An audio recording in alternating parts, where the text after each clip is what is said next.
आमर प्रार्थी संग्रामी नेता कमरेड राजकिशोर मल्लिक, चौद्वार कटकरू विशिष्ट लड़ुआ नेता कमरेड खगेश्वर सेठी, बांकी विधानसभा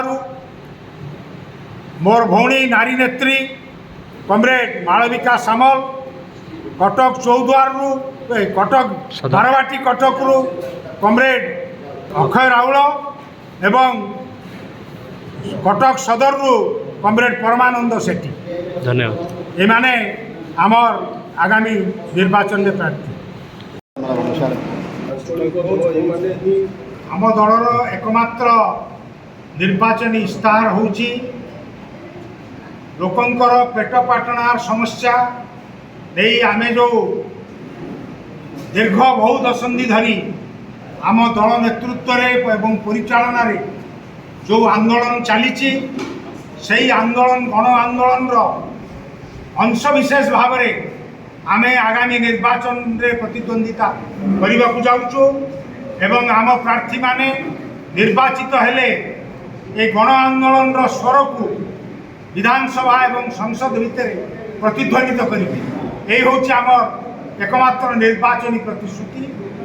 केंद्र बीजेपी एवं राज्य बीजेडी सरकार दीर्घ शासन रे लोक अतिष्ठ दरदाम वृद्धि, बेकार समस्या, विद्युत क्षेत्र में शोषण, शिक्षा स्वास्थ्य संपूर्ण विपर्यस्त अवस्था, लोकंकर घर नहीं रही मिथ्या प्रतिश्रुति एवं राजनीतिक भ्रष्टाचार, विशेषकर निर्वाचन बाउंड व्यवस्था जो शताब्दीर सबुठारु बड़ शताब्दीर नुहे भारत वर्ष इतिहास रे सबुठारु बड़ केलेंकारी आपण माने देखिथिबे।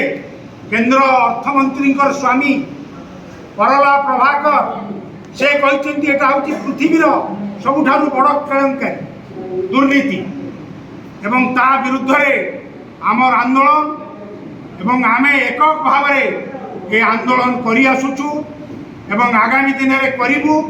आमर प्रार्थी माने जययुक्त हेले ये आंदोलन स्वर आहरी शाणित हम, शक्तिशाली हम।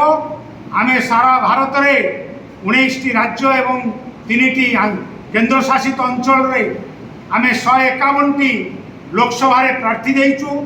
ओडिशा रे 16टी लोकसभा 28टी विधानसभा आसन रे आमे प्रतिद्वंदिता करूचु।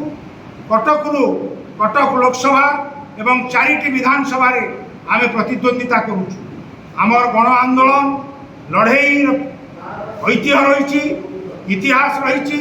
आमे आशा करूचु कटक जिलावासी भोटर भाई भौणी माने आमर प्रार्थी मानक विपुल भोट रे विजयी करिवे एवं कॉर्पोरेट फंडेड कॉर्पोरेट मानक टंका चांदारे जो कलंकित राजनीति चली ताकू परास्त कर।